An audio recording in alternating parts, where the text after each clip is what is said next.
रात के 12:30 बज रहे थे।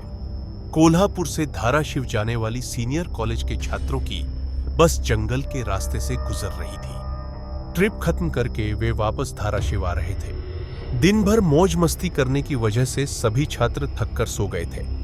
दरवाजे की सीट के पास विकास सर और सुशील सर खर्राटे ले रहे थे। बस ड्राइवर विजय मामा भी नींद में बस चला रहे थे। उनके बगल वाली सीट पर पिन पांडव मामा बैठे हुए थे कि तभी बस के सामने जंगली सुअरों का झुंड आ गया। विजय मामा ने बस जंगल में रोक दी। कुछ देर में जब रास्ता खाली हुआ तो बस फिर से चलने लगी। कुछ ही देर में विकास सर के पीछे दूसरी सीट पर बैठा श्याम नींद से जाग गया। श्याम की उम्र 21 साल थी। पढ़ाई में बहुत तेज था, लेकिन हमेशा अकेला रहने वाला था। ना किसी से बनती थी, ना ही उसका कोई दोस्त था। वह दूसरी सीट पर अकेला बैठा हुआ था।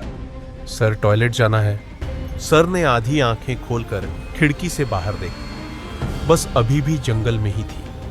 थोड़ी देर बैठ जाओ, जब जंगल खत्म होगा तब मुझे उठा देना, मैं बस रोक दूंगा, बोले और फिर आंखें बंद कर सो गए। श्याम बस की खिड़की से बाहर देखने लगा और जंगल खत्म होने का इंतजार करने लगा।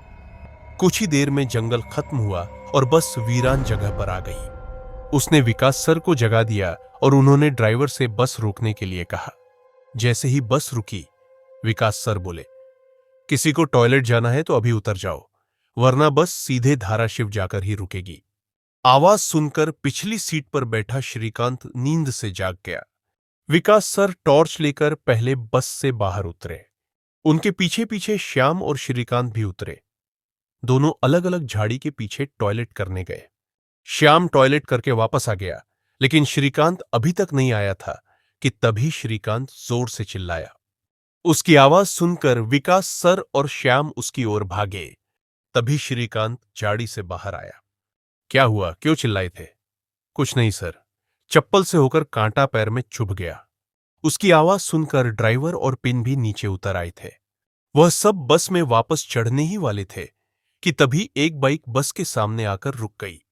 अरे भाई साहब, यहां के नहीं हो क्या आप? क्या आपको पता नहीं कि इस रास्ते पर लोगों को हमेशा चकवा लगता है? बाइक चलाने वाला बोला। चकवा नाम सुनकर विकास सर बोले, हाँ पता है पता है, हम बस निकल ही रहे हैं। और वह सब बस में बैठ गए। सर, वो आदमी किस चकवे के बारे में बात कर रहा था? पिन ने अगली सीट से मुड़कर पूछा।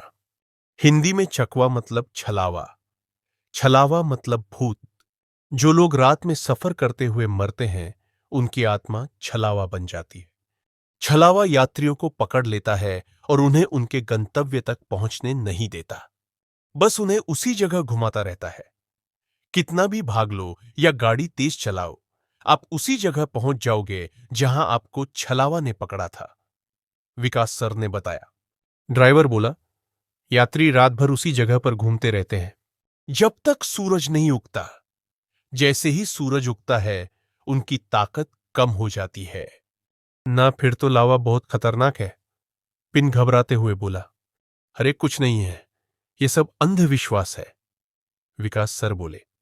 नहीं सर, लावे होते हैं, श्याम डरावनी आवाज में बोला। श्रीकांत बोला, सर इसका कुछ मत सुनो, इसकी बुआ राइटर है। श्रीकांत, चुप हो जाओ और सो जाओ। कुछ समय बीता। श्याम अभी भी जाग रहा था। तभी उसने देखा कि रास्ते के किनारे बंद पड़ी चाय की टपरी है। लेकिन यह टपरी तो पहले भी देखी थी। वह भागते हुए ड्राइवर के पास गया। मामा, हम वापस उसी जंगल में आ गए हैं। विकास सर जाग गए। सर, हमें छलावा लग चुका है। कुछ देर बाद पलटी हुई ट्रक दिखी। सभी डर गए। बस फिर उसी वीरान जगह पर आ गई। सभी समझ गए कि उन्हें छलावा ने पकड़ लिया है। अब हमें सुबह होने का इंतजार करना होगा, ड्राइवर बोला। इतनी देर में गांव दिखाई दिया। बोर्ड पर लिखा था, बोरगांव में आपका स्वागत है। यह मेरा गांव है, सुशील सर चिल्लाए। लेकिन वहां लाशें पड़ी थीं, उनकी पत्नी, बच्चे और माता पिता की। सुशील सर टूट गए। एक आंख वाले आदमी ने उन्हें उकसाया। सुशील सर वश में आ गए। पिन ने थप्पड़ मारकर उन्हें होश में लाया, लेकिन भीड़ ने हमला कर दिया। सुशील सर का गला काट दिया गया। सब बस की ओर भागे। बस किसी तरह गांव से बाहर निकली। फिर वही जंगल, डर, मौत, शक, अमावस्या, छलावा। श्याम बोला, वो हम पांचों में से एक है। आखिर में सब एक दूसरे पर टूट पड़े।